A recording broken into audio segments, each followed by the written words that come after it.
The day my son stopped calling me, I didn't notice it right away. There was no fight, no harsh words, no door slammed in anger. There was only silence. And silence, I learned, can be louder than any argument.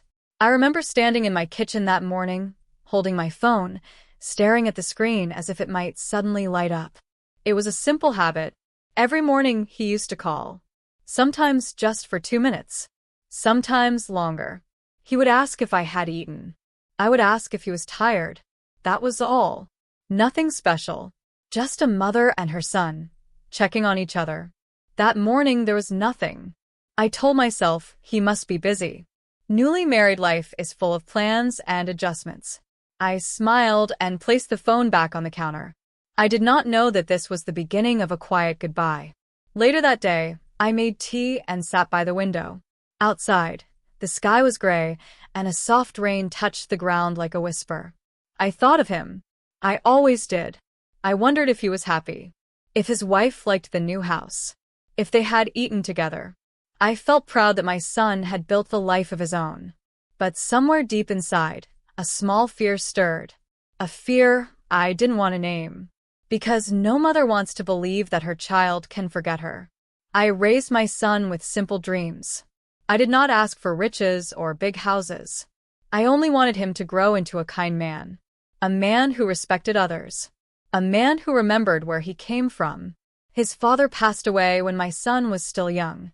Life became quiet after that. Too quiet. The house felt larger, emptier. Some nights, the silence pressed against my chest so tightly that I had to sit up just to breathe. But my son was my light.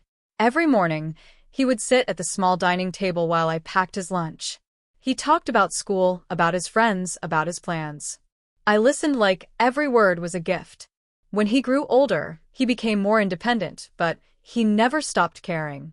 Even when he moved out for work, he called me. Sometimes late at night. Sometimes early in the morning. His voice always sounded like home. "Amy, did you take your medicine?" he would ask. "Yes," I would reply, smiling even though he couldn't see me. "Don't forget dinner," I would remind him. "I won't," he'd say softly. Those small conversations carried me through many lonely days. When he told me he wanted to get married, my heart felt many things at once. Happiness, fear, pride, sadness, all mixed together like colors in water. I met his future wife a few times before the wedding. She was polite, quiet, respectful in her own way. I tried my best to welcome her. I cooked her favorite dishes. I listened more than I spoke. I wanted her to feel safe with me. I believed that love could grow slowly. I believed there was space in my son's heart for both of us. The wedding day was beautiful. There were lights, laughter, and prayers. I watched my son sit beside his bride, his face glowing with a happiness I had never seen before. My eyes filled with tears, but I smiled. These were good tears, I told myself. When he touched my feet before leaving, my hands trembled as I placed them on his head. I whispered a prayer for his future. I did not know that this moment would stay with me for years. After the wedding, he moved into a new home with his wife.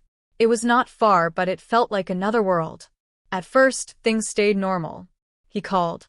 He visited. He asked about my health. Then slowly, gently, things began to change. Calls became shorter. Visits became less frequent. Messages were delayed. I noticed, but I said nothing. I told myself he is adjusting. I told myself, marriage takes time. I told myself, a good mother does not complain. Some evenings, I cooked his favorite food without realizing it. I would set 2 plates out of habit, then quietly put one away. I laughed at myself and shook my head. Old habits die slowly. There were signs. Looking back now, I see them clearly. At the time, I chose not to. Once, I called him in the evening. It rang many times before he answered. His voice sounded distant. "Yes, Amy," he said. "I was just checking on you," I replied. "I'm busy right now. I'll call later." Later never came. Another time, I visited his house. His wife greeted me with a smile that didn't reach her eyes. My son was polite, but distracted. He kept checking his phone. I sat quietly on the sofa, my hands folded in my lap. I did not stay long. I did not want to be a burden. On my way home, the bus felt colder than usual. I watched families sitting together, talking, laughing. I wondered if I was asking for too much. I wondered if this was simply how life moved forward. At night, I lay awake, listening to the ticking clock. Each second felt heavy. I told myself that love does not disappear. It only changes shape. But deep inside, a quiet ache began to grow. One evening, I realized something that made my chest tighten. It had been weeks since my son last called me on his own. Every conversation now began with me. I held my phone and thought, if I don't call today, will he? I waited. I waited all day. The sun set. The room grew dark. The phone stayed silent. That night, I whispered into the quiet room. When did I become so easy to forget? I did not cry. Not yet. But something inside me understood that a door had begun to close, slowly, softly, without a sound. Fade out. Soft piano music. Rain tapping on a window. After that night, I stopped waiting for the phone to ring. Not because I didn't care anymore, but because waiting was starting to hurt too much. Still, every morning, my eyes went to the phone before I even left my bed. Hope is a habit that is hard to break. Days passed. Then weeks. When I did call him, he always answered, but never for long. Yes, Amy? I just wanted to hear your voice. I'm in the middle of something. I'll talk later. Later became a word without meaning. I began to measure my days differently. Not by meals or prayers, but by whether I heard from my son or not. On the days he spoke to me, even briefly, the house felt warmer. On the days he didn't, the walls felt closer, like they were slowly leaning in. I told no one how lonely I felt. I didn't want sympathy. I didn't want advice. I just wanted my son. I reminded myself again and again not to interfere. I had seen other mothers complain about their sons after marriage. I never wanted to be like that. I did not want to be the reason for tension in his home. So I stayed quiet. When festivals came, I waited to be invited instead of assuming. Sometimes the invitation came late. Sometimes it didn't come at all. I told myself it was fine. I cooked a small meal for myself and ate in silence. One afternoon, I decided to visit him without calling first. Not to question him, just to see his face. I carried a small bag of homemade food, the kind he used to love as a child. When I reached his house, his wife opened the door. She looked surprised. Not angry, just surprised. "Oh, you're here," she said. "Yes," I replied gently. I was nearby. She stepped aside to let me in. The house was clean. Quiet. Too quiet. My son was sitting in the living room. He stood up when he saw me, but his smile felt unsure.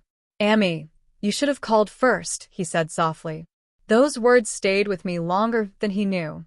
I nodded. "I didn't want to disturb you," I replied. I placed the food on the table.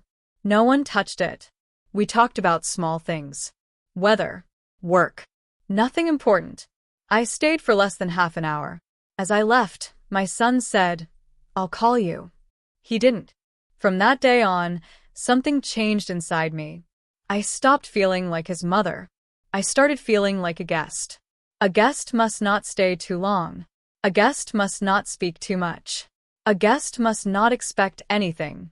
I chose my words carefully whenever we spoke. I avoided questions that might sound like concern. I laughed when I felt like crying. I told myself this was maturity. But at night, when I sat alone at the dining table, memories came back without asking. Him running into the house after school. Him eating quickly so he wouldn't be late. Him sitting beside me when I was sick. I wondered when caring turned into interfering. I wondered when love started to feel like a mistake. My birthday came quietly that year. I did not remind anyone. I did not expect anything. Still, a small part of me hoped. I cleaned the house that morning. I wore a simple dress. I cooked a meal for myself. I told myself it was just another day. The phone did not ring. In the evening, I sat by the window again. The same place. The same view. The same silence. When night came, I realized the truth. My son had forgotten my birthday. Not on purpose, maybe, but forgotten all the same. I did not call him. I did not message him. I went to bed early and turned off the light. In the dark, my chest felt heavy, but my eyes stayed dry. I told myself, this is what growing up looks like. But growing up shouldn't feel like disappearing. After that, our conversations changed. He sounded careful, distant, like someone choosing words instead of speaking from the heart. Once, I asked him if everything was all right. Yes, Amy. Everything is fine. You sound tired. Work is busy. That was all. I wanted to say more. I wanted to ask if I had done something wrong. I wanted to ask if his wife was uncomfortable with me. But the words stayed stuck in my throat. I was afraid of the answers. So I stayed silent. And silence slowly became our language. Through relatives and neighbors, I heard small things. That my son traveled often now. That he and his wife hosted friends. That they were building a life full of activity and laughter. I was happy for him. Truly. But I felt like I was watching from behind a glass wall. Close enough to see. Too far to touch. One day, I found an old photo album. Pictures of him as a baby. As a child. As a teenager. I sat on the floor and turned each page slowly. I did my best. I whispered to the empty room. I wondered if he remembered those days. Or if marriage had replaced them completely. The fear I had pushed away for so long finally found a place in my heart. Not fear of being unloved, but fear of being unnecessary. I began to ask myself painful questions. If I stopped calling, would he notice? If I got sick, would he come? If I disappeared from his life quietly, would anything change? These thoughts scared me, but they also felt honest. I realized something then.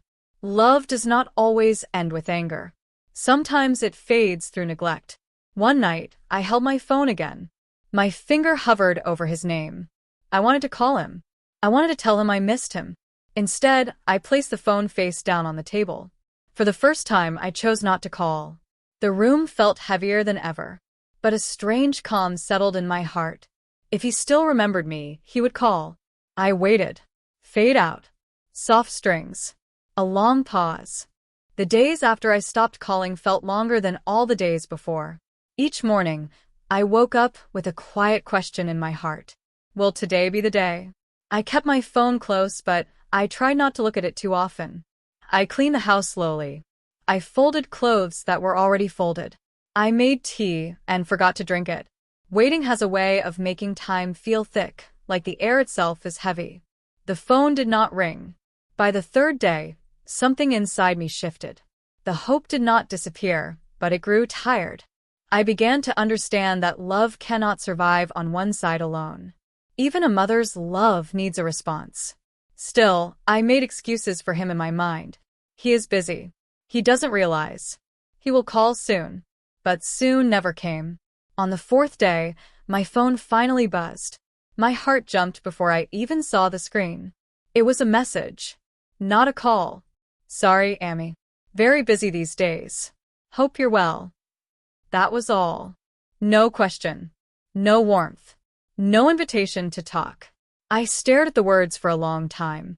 I typed a reply, erased it, typed again. In the end, I wrote something simple. I'm fine. Take care. I sent it and placed the phone aside. My hands were shaking, but my face stayed calm. I felt like I had just closed a door myself, even though I didn't want to. To keep my mind busy, I started visiting neighbors more often. I volunteered to help with small things. I kept myself moving because sitting still made the silence louder. People asked about my son. I smiled and said he was doing well. That smile became my shield. At home, I talked to myself more than before. I spoke out loud while cooking, while washing dishes, while sweeping the floor. The sound of my own voice reminded me that I still existed. Some nights, I dreamed of him. In the dreams, he was young again. He called my name the way he used to. I woke up with tears on my pillow and a tightness in my chest. Morning always came too soon. When he finally visited, weeks later, I barely recognized the moment. I heard a knock on the door and thought it must be a neighbor. When I opened it and saw him standing there, my heart stumbled. "Amy," he said, leaning in for a brief hug. His body felt stiff. Not cold, just distant. I stepped aside to let him in. I did not ask why he came. I did not ask why he stayed away. I offered him tea. He accepted. We sat across from each other, like two people meeting after a long journey. There were many things I wanted to say, but none of them felt safe. He spoke about work, about traffic, about small problems that did not matter. I listened and nodded. At one point, I almost reached out to touch his hand. I stopped myself. Something invisible stood between us. A wall made of missed calls and unsaid words. Before leaving, he said, "You should visit us sometime." It sounded polite, not sincere. I smiled and said, "Yes, when I don't want to disturb you." He looked away. A few days later, a relative visited me. We talked about many things. Then, without meaning to hurt me, she said something that stayed with me. "You know, your son is very busy now. His wife prefers privacy. She doesn't like too many visits." She said it gently, like it was normal. I nodded. I thanked her for telling me. After she left, I sat alone and let the words settle. They did not shock me. They only confirmed what my heart already knew. I was no longer part of their daily life. Not because I had done something wrong, but because I was no longer necessary. That night, I lay awake, replaying years of memories. I asked myself painful questions. Did I love him too much? Did I expect too much? Was I wrong to hope he would stay close? I remembered how people used to say, "A son belongs to his wife after marriage." I never believed that. A heart, I thought, could hold more than one love. But reality was teaching me a different lesson. I felt guilty for feeling hurt. Guilty for missing him. Guilty for wanting more than he was willing to give. I told myself to be strong, to let go with grace. One afternoon, I went to his house for a family gathering. Many relatives were there. Laughter filled the rooms. Plates moved from hand to hand. Conversations overlapped. I sat in a corner, smiling. My son passed by me many times. Each time, he nodded politely, like I was any other guest. His wife was busy hosting. She did not look at me once. No one asked if I needed anything. No one noticed when I stood up quietly and left. Outside, the sky was clear, but my chest felt tight. As I walked home, I realized something painful. I could be in the same room as my son and still feel completely alone. A week later, I fell ill. Nothing serious, just weakness and fever. Still, it scared me. For the first time, I wondered who would come if I needed help. I did not call my son right away. I waited. He did not call me. On the second day, I finally sent a message. "Not feeling well. Just wanted to let you know." Hours passed before he replied. "Sorry to hear. Hope you feel better." No visit. No call. I stared at the message and felt something break softly inside me. Not loudly. Not suddenly. Just a quiet crack. That night, I sat at the dining table and looked at the empty chair across from me. I remembered all the meals we had shared there. All the stories. All the laughter. I placed my hand on the table and whispered, "I am still here." But it felt like no one was listening anymore. For the first time, I wondered if staying silent was hurting me more than speaking up ever could. Fade out. Soft piano. Long pause. The turning point did not come with shouting or tears. It came on a very ordinary day. I woke up early that morning, feeling tired in a way sleep could not fix. My body was better, but my heart felt heavy. I sat at the edge of my bed for a long time, listening to the quiet house. There was a moment when I realized something very clearly. If I stayed silent any longer, I would slowly disappear from my son's life without anyone noticing. That thought scared me more than rejection. So I made a decision. Not an angry one. Not a dramatic one. I decided to speak. Calmly. Honestly. Just once. I called my son that afternoon. My hands were steady, even though my heart was not. Yes, Amy, he answered. Can you come by this evening? I asked. I need to talk to you. There was a pause. Not long, but noticeable. Is everything okay? He asked. Yes, I said. Everything is fine. I just want to talk. He agreed. His voice sounded careful, like he already knew this conversation would not be easy. After the call ended, I cleaned the house slowly. Not because it needed cleaning, but because it helped me think. I made tea and placed 2 cups on the table. Then I removed one. I placed it back again. I didn't know why. I was not planning a confrontation. I was preparing for honesty. As evening approached, the sky grew cloudy. A light rain began to fall. The sound of it felt comforting, like the world was trying to soften the moment for me. When he finally arrived, I opened the door myself. He stood there, looking unsure. Come in, I said gently. We sat at the dining table. The same table where he once did his homework. The same table where we shared countless meals. Now it felt like a place for strangers. I poured tea. My hands did not shake. I surprised myself. For a moment, neither of us spoke. I don't want to argue, I said finally. I don't want to complain. I just need you to listen. He nodded. I took a deep breath. I feel like I lost you after you got married, I said quietly. Not all at once. Slowly. Call by call. Visit by visit. He looked down at the table. I know you have a life now, I continued. I respect that. I never wanted to interfere. But I started feeling like I don't belong anywhere in your world. My voice stayed calm, but my chest felt tight. I stopped calling to see if you would notice, I admitted. I waited. You didn't call. The room felt very still. He stayed silent for a long moment. Then he sighed. Amy, he said, rubbing his forehead, I didn't know you felt this way. I didn't want you to feel guilty, I replied.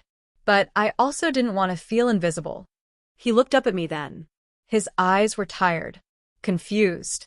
Life got busy, he said. I thought you understood. I did understand, I said softly. That's why I stayed quiet. But understanding doesn't stop the hurt. That was when something changed in his face. Not guilt, not anger, just realization. After a pause, he spoke again. My wife feels uncomfortable sometimes, he said carefully. She thinks you expect too much. The words landed gently, but they still hurt. I never expected much, I replied. Just a call. Just a little space in your life. He nodded slowly. I didn't handle this well, he admitted. I thought keeping distance would keep peace. I smiled sadly. Peace for who? I asked. He didn't answer. I did not blame his wife. I did not accuse him. I simply said, I raised you to be kind. I trust that you can be kind to everyone without leaving anyone behind. He looked at me then, really looked at me like he was seeing me again after a long time. I'm sorry, he said quietly. Those words did not fix everything, but they mattered. I don't want to stand between you and your marriage, I said. I want you to be happy, but I also want to be remembered. He reached out and touched my hand, the same hand he once held as a child. I don't want to lose you, he said. I believed he meant it, but I also knew something important. Love needed effort from both sides. Before he left, I said one last thing. I won't chase you anymore, I told him gently. Not because I don't love you, but because I respect myself too. He nodded slowly. I understand, he said. When he left, I did not feel relief. I did not feel victory. I felt something quieter. Acceptance. That night, I sat alone again. But the silence felt different. Lighter. Honest. I had spoken my truth without anger.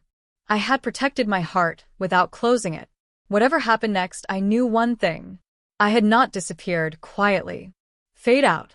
Soft piano. Gentle rain.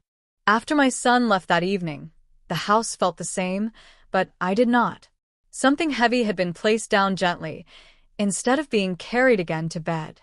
The next morning, I woke up early. Sunlight came through the window, soft and pale.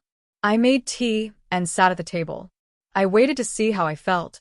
There was still sadness, There was still longing. But there was also calm. For the first time in a long while, I did not feel confused about my place in his life.